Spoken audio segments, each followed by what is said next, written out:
નમસ્કાર દર્શક મિત્રો, શૈલેષ પંડ્યા ભીનાશ યુટ્યુબ ચેનલના પુસ્તક પરિચયમાં આપનું સ્વાગત છે. દર્શક મિત્રો, આજે સ્પર્શ ફૂલોનો ગઝલ સંગ્રહ કવિ મિત્ર શ્રી પંકજ ચૌહાણનો કમલના ઉપનામથી જે કવિતા કરે છે એમના વિશે વાત કરવી છે. શિવાનંદ આંખની હોસ્પિટલ, વીરનગર, જસદણ જિલ્લો, રાજકોટ કેર ઓફમાં લખેલું છે. પ્રથમ પૃષ્ઠ ઉપર પ્રથમ આવૃત્તિ 1 ઓક્ટોબર 2022માં. પ્રત 180 રૂપિયા મૂલ્ય છે. વિક્રેતા મયુર આર્ટ, ગાયત્રી કોમ્પ્લેક્સ, પહેલા માળે, લાઇબ્રેરી રોડ, અમરેલી ખાતે આ પુસ્તક મળી શકે. નિવેદન: ધરવા પ્રસાદી છે જ નહીં તો હે ગણેશા શું કરું, પણ તું કહે તો વિઘ્નહર્તા 2 ગઝલ ચરણે ધરું. આવે દયા જો રંકની તો આવજે લંબોદરા, ઉતારવા કાંધે ધર્યું આ દિનતાનું ઘોસરું. ગણપતિ દાદાને વંદન. જ્યાં ગણેશ હોય ત્યાં બધું જ હોય. વક્રતુંડ મહાકાય, સૂર્યકોટિ સમપ્રભ, નિર્વિઘ્નમ કુરુ મે દેવ, સર્વકાર્યેષુ સર્વદા, શુભ કાર્યેષુ સર્વદા. ઓમ ગમ ગણપતે નમઃ. સાંપ્રત ગુજરાતી ગઝલનો એક નરવો અને નક્કર અવાજ, પંકજ ચૌહાણ. આવું કહીને ખૂબ આરપી જોશી ખૂબ લાંબી વાત કરે છે. શબ્દ થોડાને ગણી લઈ વેદના, મેં ગઝલ કાયમી વણી લઈ વેદના. વેદનાને સંવેદનામાં પલટાવીને જે એને નિજી નિસ્બત, નિષ્ઠા, નજાકતથી ગઝલમાં આકારિત કરવાનું કવિ કર્મ કરી રહેલા યુવા ગઝલકાર શ્રી પંકજ ચૌહાણ ગુજરાતી ગઝલ સર્જન ક્ષેત્રે એકાદ દાયકાથી રમમાણ છે. મનુભાઈ જસદણવાળાના નામે ઓળખાતા એમના પિતાજી શ્રી મનુભાઈ ચૌહાણ 5 દાયકાઓથી આકાશવાણી રાજકોટના ગણમાન્ય ભજન ગાયક તરીકે સમગ્ર સૌરાષ્ટ્રમાં સુખ્યાત હોવા ઉપરાંત રાજકોટ જિલ્લાના ગામ વીરનગર ખાતે દાયકાઓથી નેત્ર ચિકિત્સા ક્ષેત્રે ખ્યાતનામ અને ઋષિતુલ્ય સેવાપરાયણ ડૉક્ટર અધર્વ્યુજેના હોસ્પિટલ સંકુલમાં કાર્યરત રહીને હાલ ભજનમય નિવૃત્તિ માણે છે. એમના પુત્ર શ્રી પંકજ ચૌહાણ પણ હાલ એ હોસ્પિટલ સંકુલમાં જ કાર્યરત છે. વાહ! ચાલતા જન્મો મરણના ઘંટલામાં જાતને થોડી ઘણી દળતો રહું છું. આરપી જોશી સાહેબ ખૂબ સારા વિવેચક, અનેક રીતે એ વિવેચન કરે છે. સોશિયલ મીડિયામાં એમની વાતો આપણે એમની વાંચીએ છીએ. કવિની શબ્દ પ્રત્યેની નિષ્ઠા અને નિસ્બત તથા ખેવના અને ખંત જોતાં આપણને ખાતરી, વિશ્વાસ અને શ્રદ્ધા છે કે કવિની વાતનો પડઘો પડશે, પૂર્ણપણે પડશે, અવશ્ય પડશે. ક્યાં બાત હે. આરપી જોશી, રાજકોટ. પંકજ ચૌહાણ, હર્ષદ ચંદારાણા એમની શુભેચ્છાઓ. મન થયું રાજી વગાડે પીપુડી, લ્યો ફરી સૌ જગાડે પીપુડી.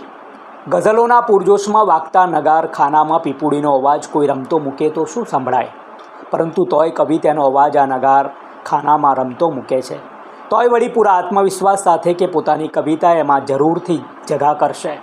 પીપુડી વાગે છે કે નહીં તે સમજાતું નથી, તોય કવિને શબ્દમાં શ્રદ્ધા છે કે તેનો અવાજ કોઈના કાન અને જ્ઞાન સુધી પહોંચશે. કવિનું કામ શું છે? તો કહે કવિતા લખવાનું. કવિતા લખ્યા પછી શું? તો કહે ભાવકો સમક્ષ મૂકવાનું. ભાવકો સમક્ષ મૂક્યા પછી શું કરવાનું? તો કંઈ જ નહીં. હવે જે કરવાનું છે તે ભાવકો કરશે.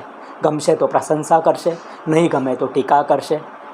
અને એક વાક્ય મારું ઉમેરું, ના ટીકા કરશે ના પ્રશંસા કરશે, પણ એક એવો વર્ગ છે કે કવિના કાર્ય પર હંમેશા આંખ રાખતો હોય છે. ના એ ટીકાએ કરતો હોય છે, ના પ્રશંસા કરતો હોય છે. નાગલોકના કવિ બધા જ મિત્રો છે. ગોપાલ ઢકાણથી લઈને મેં પ્રથમ કાવ્યહેલી ત્યાં કરી હતી, અમરેલી રપાનું ગામ. અને દર્શક મિત્રો, આ બધા જ કવિઓ અંગત મિત્રો છે. કાવ્ય પઠન પણ કરી ચૂક્યા છે. ઋણ સ્વીકાર, મારી ગઝલ જાતે જ બોલી જાય, જો મારું કવન કરવી નથી તો આત્મશ્લાઘા, આત્મનિવેદન લખી પંકજ ચૌહાણ. છતાં પણ કવિતાથી કલઈ સંગ્રહ સુધીની સાહિત્ય સફરમાં ગુજરાતી સાહિત્ય અકાદમી, નિરીક્ષિર, અકીલા, જનસત્તા નિભાવ એમ અનેકના, પુલકભાઈ ત્રિવેદી, દીપોત્સવીયંગ, તમન્ના કુમાર, અખંડાનંદ, શ્રેષ્ઠ સામયિકો, જીટીપીએલ ચેનલ, કાવ્યરસ. વાહ! પંકજભાઈએ મારું નામ પણ મૂક્યું છે, સાહિત્ય વર્તુળ બાબરા. જીટીપીએલના માધ્યમથી કવિતાનું કામ 10 વર્ષથી થઈ રહ્યું છે. અજાણપણે પણ કેટલીય કવિતાઓ સાહિત્ય ભાવકો સુધી પહોંચી છે. ભાષાકીય ભૂલો દોષ નિવારણમાં રાત દિવસ મથામણકણી મથામણ કરી સંગ્રહને રડિયાત કરનાર મિત્રો ગોપાલ ધકાણ, મુકેશ જોગી, મુકેશ દવે, ધર્મેશ ઉનાગર, વાહ. હર્ષદ ચંદારાણા સાહેબનો આભારી છું. આરપી જોશી સાહેબનો, બધાના આભાર સાથે પંકજ ચૌહાણ વિરમે છે. અનુક્રમણિકા આપણને ગઝલો 114 ગઝલો મળે છે. પ્રથમ ગઝલ આપ સુધી. સ્પર્શ ફૂલોનો કરી આવી હતી કે શું અહીં, રંગ ફૂલોનો ધરી આવી હતી કે શું અહીં, ઝળહળી ઉઠી સહુ દિશા અચાનક સામટી, ચાંદને તું નોતરી આવી હતી કે શું અહીં, બંધ મુઠ્ઠી લાખની છોને રહી પણ ખોલતું, નામ કોઈ કોતરી આવી હતી કે શું અહીં, રંગ રાતો શર્મનો છુપાવના તું જુલ્ફથી, યારની ચિઠ્ઠી ફરી આવી હતી કે શું અહીં, પાળ પાપડની વટી આંસુ વહ્યા કાં ગાલ પર, યાદ કો પાછોતરી આવી હતી કે શું અહીં. વાહ. કંકુ વર્ણો ગઝલ આપ સુધી 63 પેજ પર છે.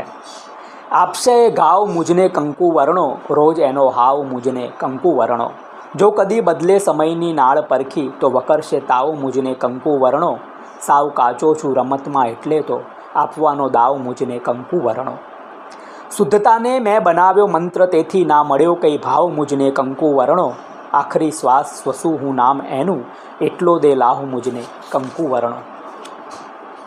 છેલ્લી ગઝલ માન્યતાઓ. કષ્ટ આપે તે છતાં તરછોડવી ગમતી નથી, ઘર કરેલી માન્યતાઓ છોડવી ગમતી નથી, એમની ઉદારતા છે એટલી વારે ઘડી, બોર દેતી બોરડી ઝંઝોડવી ગમતી નથી, જે કહેવું હોય મોઢા મોઢ કહેતો હોઉં છું, પીઠ પાછળથી ફટાકડી ફોડવી ગમતી નથી. રમેશભાઈ ઓઝાનો આ આશીર્વાદ છેલ્લા પૃષ્ઠ ઉપર. ભાઈ પંકજ ચૌહાણ કમલ, આપનો પ્રથમ ગઝલ સંગ્રહ સ્પર્શ ફૂલોનો પ્રકાશિત થવા જઈ રહ્યો છે તે આપના પત્ર દ્વારા જાણ્યું. આપની ગુર્જરી કલમે પ્રસિદ્ધ થતા ગઝલ સંગ્રહ માટે શુભકામનાઓ, અને મારી પ્રસન્નતા પ્રસિદ્ધ થતો ગઝલ સંગ્રહ પ્રસિદ્ધિને પામે અને ભાવકને નવી કલમનો સ્પર્શ સુખદ અનુભવ આપે, મુશાયરાની શોભા બની રહે. દર્શક મિત્રો, આજે આપણે સ્પર્શ ફૂલોનો પ્રિય કવિ પંકજ ચૌહાણના ગઝલ સંગ્રહ વિશે પુસ્તક પરિચયમાં આપે માહિતી મેળવી છે. નમસ્કાર.